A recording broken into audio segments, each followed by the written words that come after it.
자, 말씀의 제목을 다 같이 한번 말해 봅니다. 복음은 값없이 주는 것이다.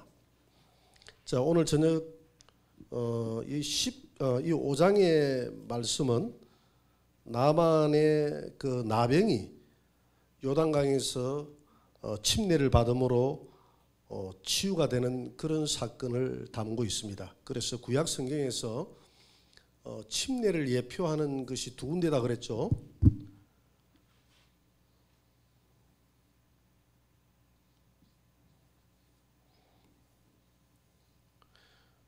침례를 예표하는 것이 여기가 애굽이고, 애굽에서 이 백성들이 홍해 바다를 건너서 이 광야로 들어올 때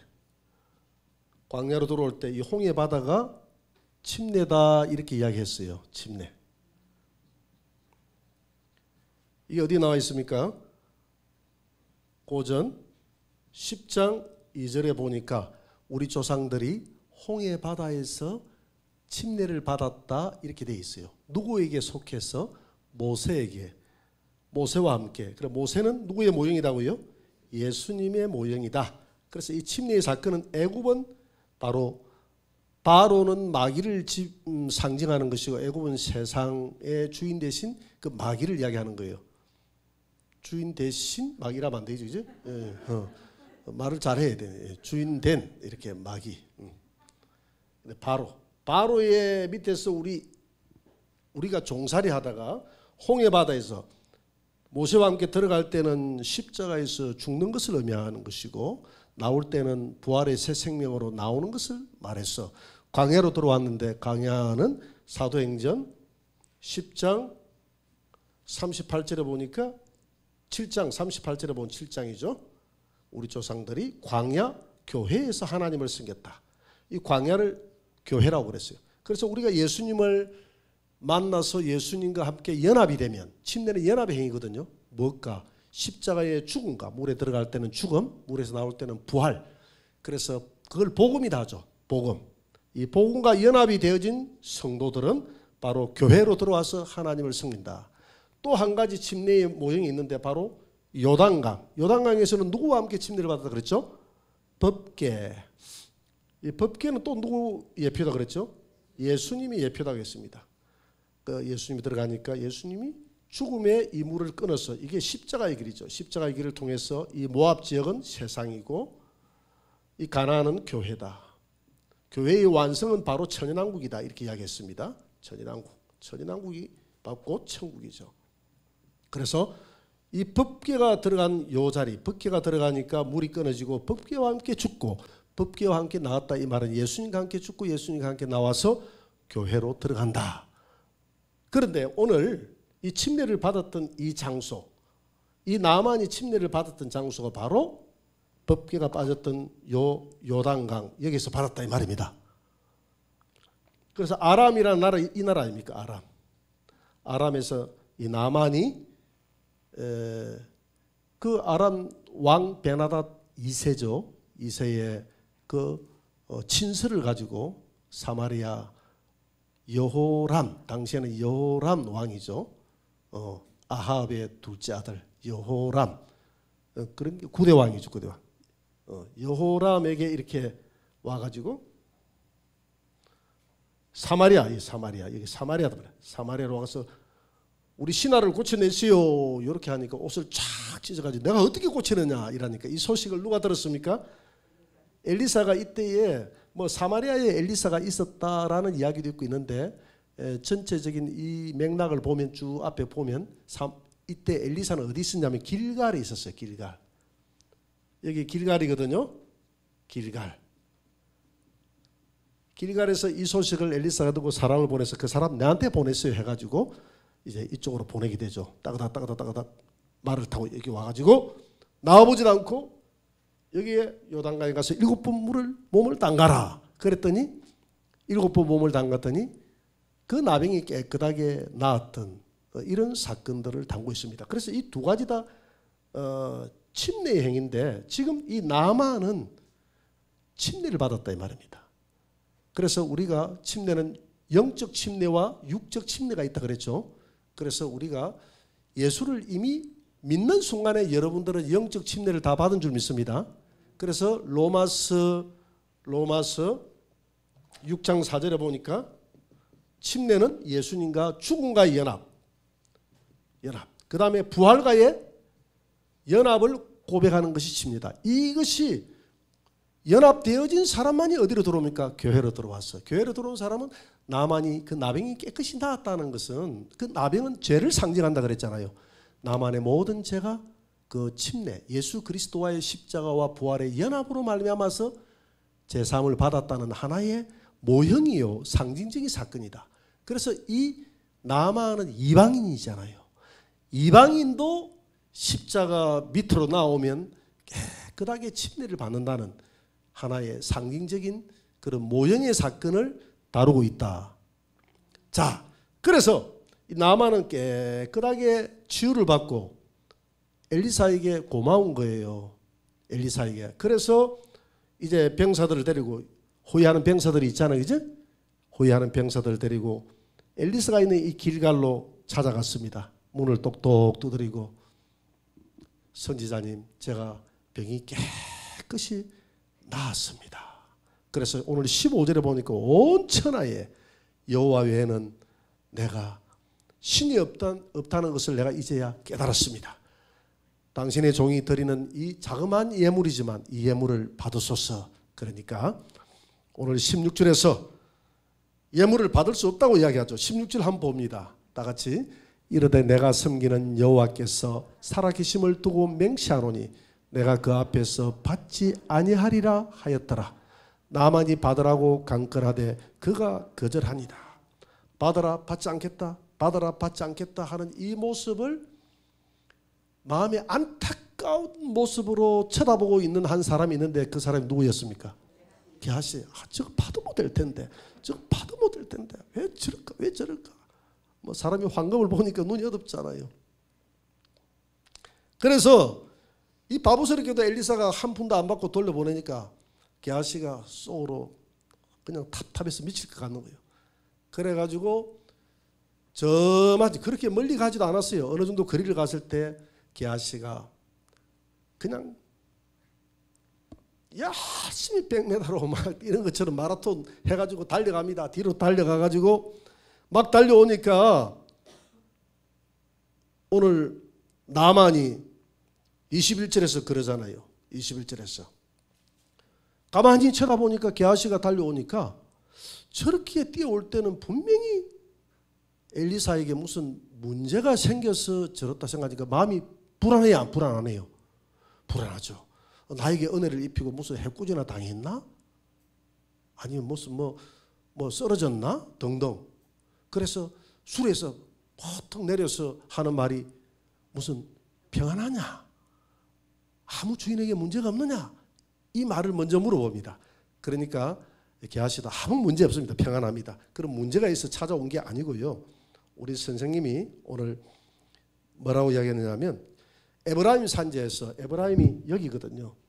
여기가 에브라임 산지입니다. 이 에브라임에 공부하러 오는 두 신학생이 있는데 이 두 선지자의 제자 중에서 에브라임에서 왔다 갔다 하는 신학생이 있는데 에브라임에 그 신학생들이 많이 모여있는데 다 어렵거든요. 그래서 두 사람이 어려워서 손을 벌려서 찾아왔는데 우리 선생님이 줄 게 없어서 옷 두 벌하고 은 1달란트만 가지고 와서 저들에게 주라고 해서 제가 심부름 왔습니다. 그랬더니 그래? 그러면 당장 줘야지. 그러면서 1달란트가 아니라 2달란트를 가져가라 합니다. 그래서 아니다, 1달란트만 하면 된다. 우리 주인이 1달란트만 가져오라 했는데 2달란트가 필요 없다고 속으로는 좋으면서 막 그렇게 주고받고 하면서 2달란트를 이제 짊어지고, 누가 짊어졌냐면 여기 종이 짊어졌다 했는데 이 사안이 짊어졌는데 이 사안이 게하시가 데리고 간 사안 같습니까? 아니면 나만에게 있던 사안이 갖다 주고 온 것 같습니까? 여러분들 대단한 통찰력을 가지고 있습니다. 그래서 이것도 사람들마다 주장들이 다 다른데요. 제가 볼 때는 나만의 그 사안들일 가능성이 90% 이상 높아요. 왜냐하면 지금 이 거리도 그렇게 멀지도 않고 게하시가 사람들을 수비해가지고 데려갈 틈이 없어요. 사람들을 수비하려고 하면 정말 지도 새도 모르고 믿을 만한 사람을 데려가야 되는데 두 사람 데려갔다가 다 나중에 뽀록 나면 안 되잖아요. 그래요, 안 그래요?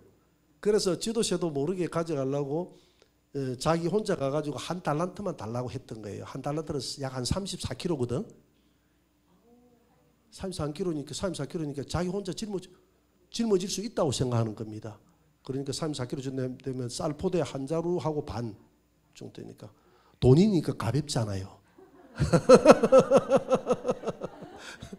그래서 자기 머리 쓰고 은밀하게 완벽한 퍼펙트한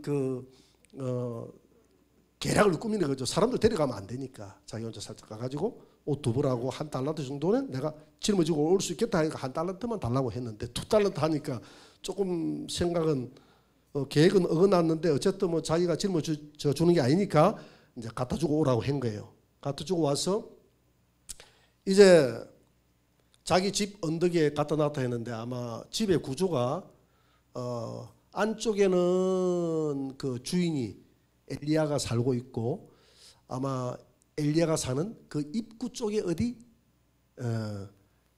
이 게하시의 집이 있다 이리 볼 수 있겠죠, 그죠? 그러니까 게하시가 거주하는 방이 있어야 될 거 아닙니까? 그 게하시가 항상 문 앞에 있어야 수종을 들 수 있잖아요, 그죠? 안쪽에는 항상 주인이 있잖아요. 그러니까 사랑채 안쪽에는 주인 엘리야가 있고 그 바깥 문 쪽에 게하시가 있으니까 지금 여러분 상상을 해보세요. 엘리사는 저 안쪽에서 지금 있고 방 안에 있고 문 쪽에는 아무도 없으니까 문 쪽에 있는 자기 집 창고에 살짝 넣어놓고 빨리 가라 빨리 가라 이래가지고 두 사람 보는 거 아무 일도 없었다는 뜻이 이제 시간이 많이 갔으니까 주인에게 찾아가서 그동안 주인이 어디 갔노 하고 밥 안 차리나 하고 이렇게 할 수도 있으니까 미리 가가지고 뭐 특별한 일 없죠 이렇게 물어보니까 너 어디 갔다 왔어 이러니까 저 아무 데도 안 갔는데요. 무슨 소리 하나. 내가 아까 그 수레에서 한 사람이 내려서 너를 맞이할 때 내 마음이 그러니까 내 영혼이 벌써 거기 가서 너가 하는 짓을 다 보고 왔다.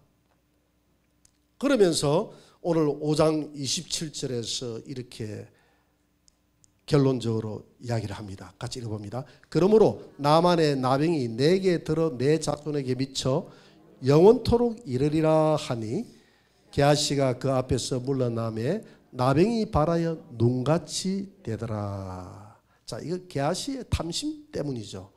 탐심이 결국은 그 돈도 다 내 나라 해가지고 게하시 다 내 나라 안 했겠어요, 그죠? 게하 돈도 사지도 못하고 몸은 몸대로 이렇게 저주받았어. 그래서 골로새서 5장 3절에 보니까 탐심은 우상 숭배다 이렇게 이야기했어요. 그러면 우리가 상식적으로 생각해 봅시다. 게하시는 그러면 왜 이런 짓을 했을까? 게하시는 왜 이런 짓을 했을까? 우리가 상식적으로 생각해 보면 게하시는 첫째, 선지자가 물질을 받는 것은 당연하다고 생각했습니다. 당연하다. 받는 것은 당연한데 더군다나 치유까지 일어났으니까 이건 당연히 받아도 되는 돈이다라고 생각을 했던 겁니다. 당연히 받아도 된다. 왜 그러냐면 우리가 그 앞에 열왕기하 4장 8절을 한번 보면 8절 위에 보면 4장 8절 위에 보면 수넴 여인이라는 여인이 나오죠. 자, 수넴 여인이 이 엘리사를 지극히 대접합니까 안 합니까? 뭐 돈 주고 대접 받았습니까? 선지자니까 당연히 대접을 받았죠. 그것뿐만이 아니죠. 쭉 뒤에 보면 4장 42절에도 보면 바알 살리사에서 보리떡 20개와 채소 한 자루를 가지고 와서 신학교에 바쳤는데 그걸 엘리사가 받았습니까? 안 받았습니까? 받았죠. 다 받았습니다. 왜냐하면 당시는 이 신학교는 이런 후원으로 운영이 됐지 무슨 돈을 벌여가지고 운영된 게 아니기 때문에 돈이 궁했어요. 더군다나 지금 이 길갈 주변에는 지금 기근이 졌다고 그랬잖아요. 그래서 이 사람들이 그 앞에 보면 덜 호박을 먹고 외호박을 먹고 그냥 배탈이 나고 죽을 뿐도 안 했습니까? 이렇게 어려운 가운데 있는데 다 후원금 받아가지고 신학교를 운영을 했거든요. 또 신학교도 학생들이 너무너무 어려웠습니다. 그 4장 1절 위에 보면 이 선지자의 엘리사의 그 신학생 중에 한 남편이 죽었다고 그랬잖아요. 많은 빚을 안고 죽었기 때문에 이 부인이 엘리사에게 찾아와가지고 지금 이 돈을 빌려준 사람이 내가 갚을 능력이 없으니까 우리 애 둘이 종으로 데려간다고 내놔라고 하는데 좀 도와주십시오. 그런 이야기도 하잖아요. 그죠? 그 정도로 지금 신학교가 부유하다는 말입니까? 어렵다는 이야기입니까? 어려워요. 그리고 우리가 6장에도 보면 신학생들이 많이 들어오는데 교실이 없어가지고 신학교를 이제 정축을 해야 되는 그런 상황들이 나옵니다. 그러면 신학교를 정축을 하려고 하면 뭐가 필요합니까? 돈도 필요하고 신학생들을 먹이려고 하면 돈도 필요하고 한데 아이 바보같이 이렇게 돈이 필요하고 이렇게 어려운 시기에 우리 선생님은 돈 한 푼 안 받는다고 하니까 앞에는 다 받아놓고 이 사람한테는 안 받는다고 하니까 참 개아씨가 생각할 때는 상식적으로 이해가 안 되는 거예요. 그러면 우리 선생님이 안 받으면 나라도 좀 받아놔야 되겠다. 근데 개아씨의 마음은 모르겠어요. 받아놨다가 나중에 좀 도와주려고 받아놨는지 아니면 자기 혼자 다 드시려고 받아놨는지 그 마음까지는 내가 모르겠는데 하여튼 개아씨는 그런 계산을 하고 받는 것에 대해서 별로 큰 부담감을 느끼지 않고 받았다. 이리 볼 수 있는 거예요. 어느 정도 받았냐면 한 달란트를 달라고 했잖아요. 그죠? 은 한 달란트. 은 1달란트는 어느 정도 되는 돈이냐 하면 성인의 6,001 노동 품삯입니다. 그러니까 보통 하루의 노동 품삯이 성인들 얼마나 하나요 지금? 한 10만 원? 한 10만 원 그 좋습니다. 한 10만 원 잡읍시다. 10만 원 곱하기 6,001을 하면 얼마 나옵니까? 6억이 나오는 거예요. 한 달란트 6억. 그러니까 2달란트를 받았으니까 지금 챙긴 게 얼마를 챙겼어요? 12억을 챙긴 겁니다. 12억을. 12억을 챙겨가지고 자기 창구에 넣어놨다. 이 말입니다. 자, 넣어놓고 나니까 이제 가슴이 좀 이제 부자가 된 것 같고, 근심, 걱정, 염려도 이제 사라지고, 그렇지만 한편으로는 불안한 마음이 있으니까 도둑이 집안을 질린다고 혹시나 눈치채지 않았나 싶어서 엘리사에 찾아가가지고 뭐 특별한 일 없지요 스승님 이렇게 자기가 또 미리 물어도 보고 이렇게 하지 않습니까? 그러면 왜 그러면 엘리사는 이런 대가를 받지 않았느냐 하는 겁니다. 두 번째, 엘리사가 대가를 받지 않은 이유. 나병을 이 돈 좀 주면 이건 이 예물을 뇌물이 아니라 예물이라고 생각하고 받을 수도 있는데 5장 16절 한번 5장 16절을 보니까 안 받는다고 그랬어요. 16절에 같이 한번 읽어볼까요? 이르되 내가 섬기는 여호와께서 살아계심을 두고 맹세하노니 내가 그 앞에서 받지 아니하리라 하였더라. 나만이 받으라고 강건하되 그가 거절하니라. 받아라 받지 마라. 받아라 받지 말라. 자, 이 나만은 이방 사람이잖아요. 이방 사람이 뭐라 했노? 온 천하에 신이 없다고 이제는 고백을 했습니다. 이제 내가 돌아가면 여호와만을 섬기겠다고 했습니다. 그런데 이 예물의 애초부터 출발이 하나님 앞에 바치려고 가져온 예물이 아니에요. 항상 어디 가든지 그런 이방 나라들은 우상신을 섬기는 사람들은 복채라는 게 있거든요. 그런 복채의 개념으로 가져온 겁니다. 가져왔는데 가져와서 이렇게 보니까 자기 병이 나은 거예요. 그래서 하나님 앞에 이제 이 예물에 조금 성격은 달라도 하나님 앞에 드리겠지만은 게하시의 마음을 감동시키는 그 하나님의 영은 어떤 감동을 주느냐 하면 복음은 그저 네가 받았으니 그저 이 사람에게 주라. 이 사람은 이방인이다. 만약에 돈을 주고 받고 해서 이분이 돌아갔다면 그 이방 땅에 네가 이 정도 돈을 써가지고 병이 나았구나. 이리 되면 하나님의 영광이 가려지잖아요. 그래서 엘리사는 나아보지도 않고 하나님의 말씀을 자기 모습을 보면 자기가 우상이 될까 봐서 그냥 명령만 한 거예요. 하나님 말씀 시킨 대로 요단강에 가서 7번 담가라 이렇게 이야기한 겁니다. 그러니까 이 복음에 관여했던 것은 처음부터 끝까지 하나님이 관여한 것이지 엘리사가 아무 공로가 없는 거예요. 내가 받아야 될 이유가 없다고 생각하는 겁니다. 더군다나 이 이방인에게 지금 하나님의 영은 온전하게 감동을 영광을 받고 싶은 거예요. 이 나라에 갔더니 여호와는 다르더라. 여호와는 재물을 받지 않고 내 나병을 깨끗이 해주는 그분이 참 하나님이다. 이런 깨끗한 하나님. 그래서 복음이라는 것은 대가 없이 주는 그런 복음. 이 영광을 하나님이 받기를 원했는데 이 게하시가 이 하나님의 영광을 완전히 가려버린 겁니다. 뇌물을 받음으로 말미암아서 하나님의 영광을 가려버렸어요. 줬다고 할 거 아닙니까? 가서. 그죠? 많이는 안 줘도 어느 정도 줬다고 할 거 아닙니까? 그래서 복음은 대가 없이 하나님이 하시는 줄 믿으시기 바랍니다. 자, 그러면 게하시의 범죄 세 번째. 게하시의 범죄가 뭐냐? 첫째, 방금 이야기했잖아요. 하나님의 영광을 훼손했다. 가데스 바네아에서 모세가 한 번만 치라고 했는데 두 번이나 쳤잖아요. 이제 물이 안 올까 봐서 두 번이나 쳤잖아요. 그것도 하나님이 그 이유 때문에 너 가나안 땅에 못 들어간다 그랬거든요.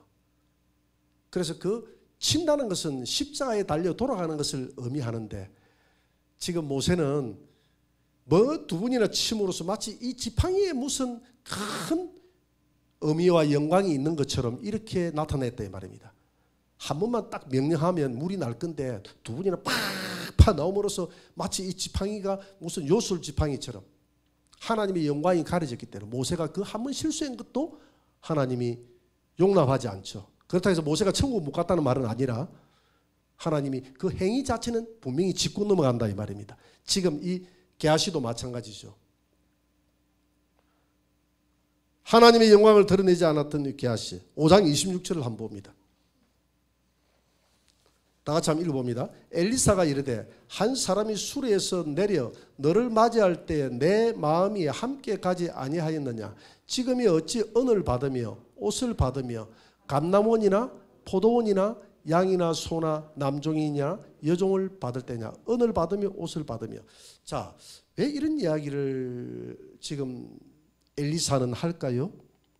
지금 이 게하시의 행동은 게하시만의 행동이 아닙니다.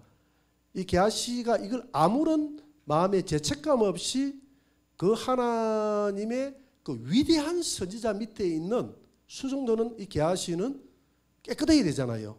그러면 그 위대한 선지자 밑에 있는 게하시마저도 이런 뇌물을 받는 것에 대해서 무감각해져 있다는 것은 북이스라엘의 총체적인 부패에 지금 찌들려 있는 북이스라엘의 모습을 지금 게하시를 통해서 대변하고 있는 거예요. 지금이 어찌 받을 때냐 이 말은 지금이 어떤 시기냐. 얼마나 이 민족이 부패하냐. 지금 제사장과 선지자들이 돈 주고 지금 매매하고 있잖아요. 그래요 안 그래요? 북이스라엘은 레위인이 제사장이 되고 하는 게 없습니다. 돈 주고 돈 갖다 주는 사람이 제사장이 되고 선지자가 되고. 왜 그런 짓을 합니까? 돈 주고 갖다 주고 또 예언을 해줘도 좋은 것만 예언해 주네. 그렇게 핍박도 없고 잘 된다 해야 여러분 복채가 많이 나옵니까? 하게 뭐 협박도 해도 복채가 많이 나오기를 논다 하더라마는 하여튼 이 나라가 어렵다고 회개하는 그런 선자들은 다 쳐죽이잖아요. 그러면서 그래서 선자들도 이 정치권하고 이 협력을 해가지고 부패해지는 거예요. 올바른 선지자가 없어요. 전부 다 돈을 주고 성직의 매매가 주고받고 혼합주의가 유행하고 하나님의 참 선지자가 엘리야가 이 앞에 나만 나이다 할 정도로 하나님을 믿는 참된 제사장도 선지자도 찾아보기가 어려운 시대가 이 시기인데 이렇게 부패한 이 시기 이 시대에 네가 꼭 돈을 받아와야 되겠느냐. 지금 어느 시기인데 그 돈을 가지고 네가 감나무를 사고 포도원을 네가 사고 양을 소를 사고 남녀과 여종을 두고 편안하게 살아갈 시기냐. 지금 하나님 앞에 깨어서 회개하고 기도해야 될 시기인데 지금 네가 이 시대를 잘못 보고 네도 똑같이 이 북이스라엘의 제사장들이 부패하고 백성들이 부패하고 왕이 부패하고 선지자들이 없는 이 와중에 너마저도 부패하면 네가 부패했다는 것은 곧 내가 부패했다는 이야기인데 우리가 하나님 앞에 어찌 고개를 들려고 이런 짓을 하느냐 이렇게 책망을 하지 않습니까? 이사야 55장 1절을 한번 봅니다. 다 같이 오라 너희 모든 목마른 자들아 물로 나오라 돈 없는 자도 오라 너희는 와서 사 먹되 돈 없이 값 없이 와서 포도주와 젖을 사라. 하나님은 지금 나만에게 자신의 값없는 은혜를 나타내기를 원했습니다. 복음은 값 없이 사 먹는 거예요. 여러분들이 천국 가는데 어떤 내가 헌금을 교회에 1억을 했기 때문에 나는 천국 보장받았다. 절대 그거 아니거든요. 아무런 대값이 너희가 그 은혜로 인하여 믿음으로 말미암아 구원을 얻었나니 이것이 너에게서 난 것이 아니라 하나님의 선물인데 이 하나님의 선물을 값없이 주어야 되는데 너는 어찌 그 하나님의 그 선물을 값을 매겨서 받음으로 말미암아서 하나님의 복음의 영광을 너는 왜 가리느냐 이 말이거든요. 그래서 이 게하시는 값없이 준 하나님의 은혜를 자신의 욕망을 채우는 그런 도구로 사용을 했고 이것이 바로 우상숭배다 이렇게 이야기를 합니다. 그래서 하나님이 게하시에게 내린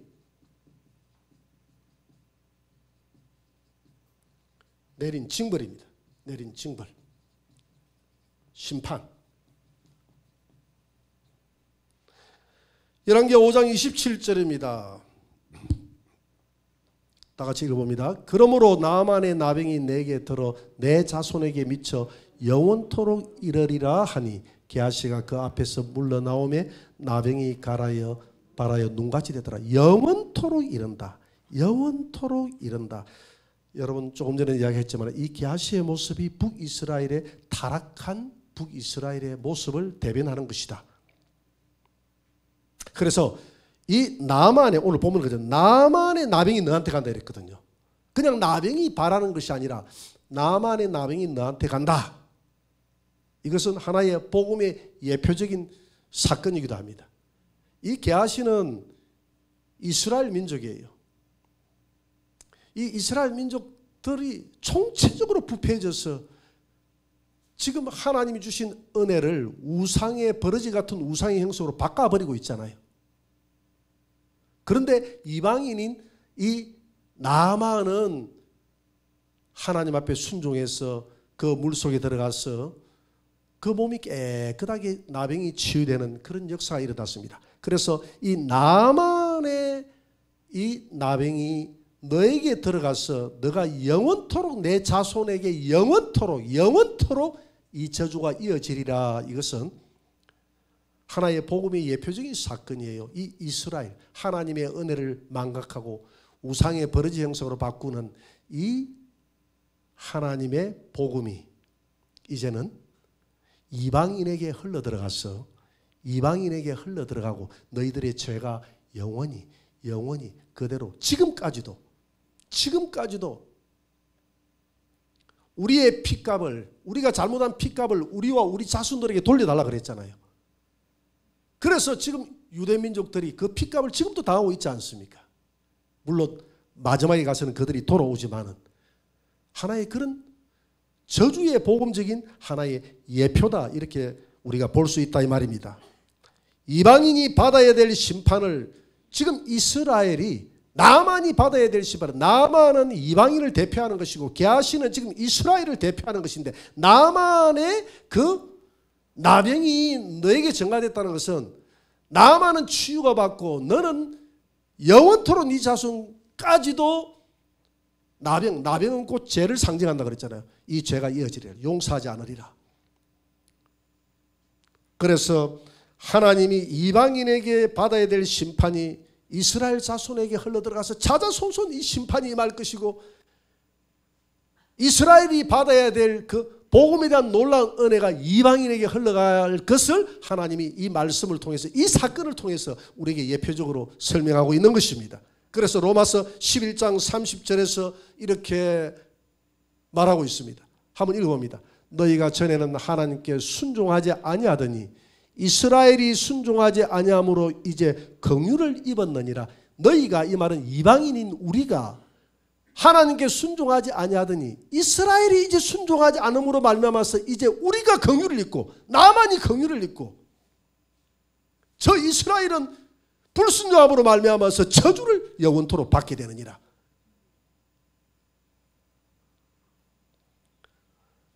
그래서 바울은 성령의 감동으로 로마서 11장 21절 22절에서 이렇게 우리 이방인들에게도 주의를 주고 있습니다. 한번 읽어봅니다. 21절 2절.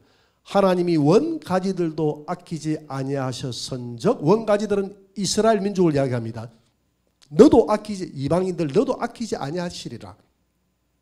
그러므로 하나님의 인자하심과 준엄하심을 보라. 넘어지는 자들에게는 준엄하심이 있으니 심판이 있다, 이 말입니다. 너희가 만일 하나님의 인자하심에 머물러 있으면 그 인자가 너희에게 있으리라. 이방인들이 우리에게 하는 말입니다.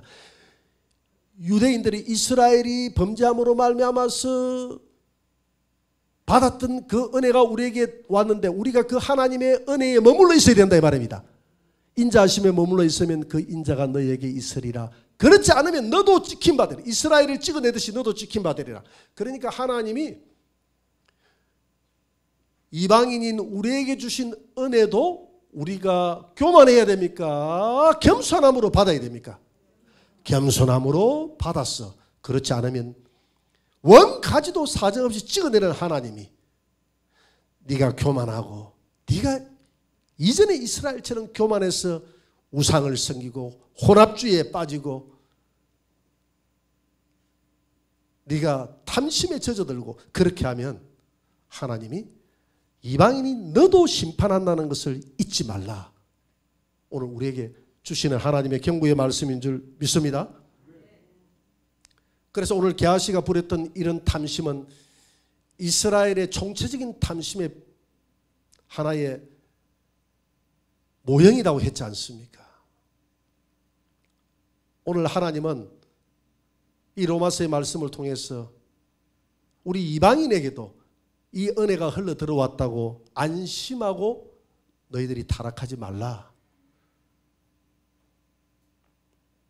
원가지도 찍어버리는 하나님이 참 돌 감람나무 가지인 너희들도 찍어버릴 수가 있으니까 조심해서 살금살금 유의해서 하나님의 은혜 속에 가라 했는데, 오늘 과연 우리 이방인인 우리가 하나님의 은혜 속에 거하고 있는가?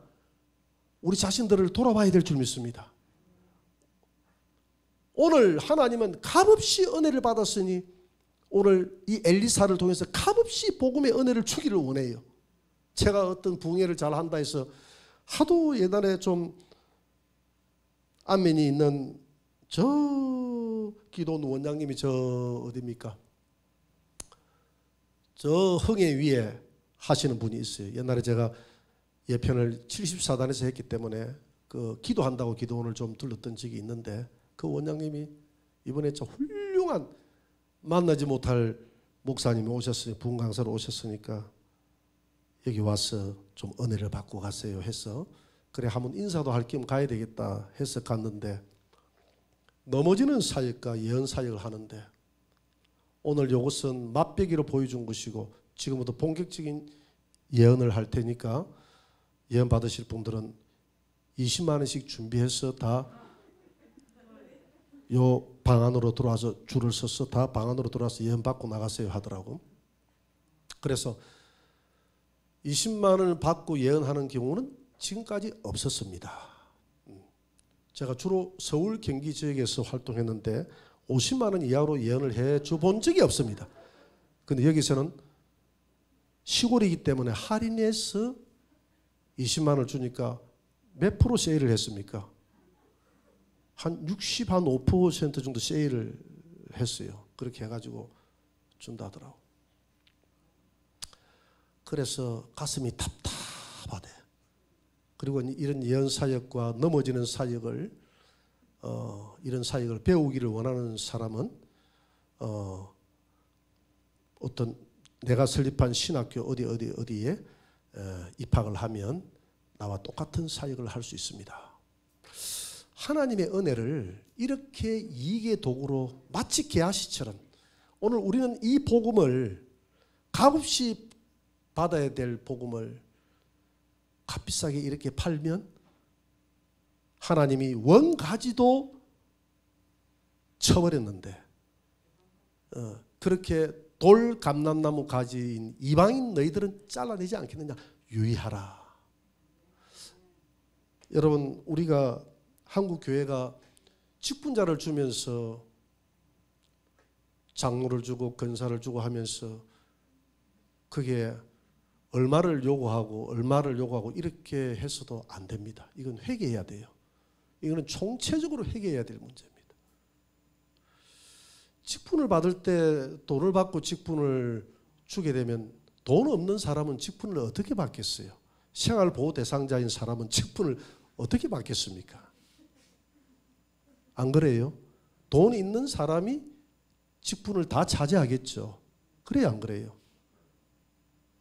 이렇게 하나님의 은혜를 게하시처럼 대가를 지불해서 하나님의 영광을 가리는 일들에 대해서 오늘 우리가 게하시가 당연하다고 생각했던 것처럼 우리가 이런 문제에 대해서 우리가 너무 혼탁해져 있기 때문에 이게 얼마나 하나님 앞에 그릇되고 죄가 된다는 사실들을 모르고 이런 일들을 당연하다고 생각하고 행하는 경우들이 너무 많다 이 말입니다.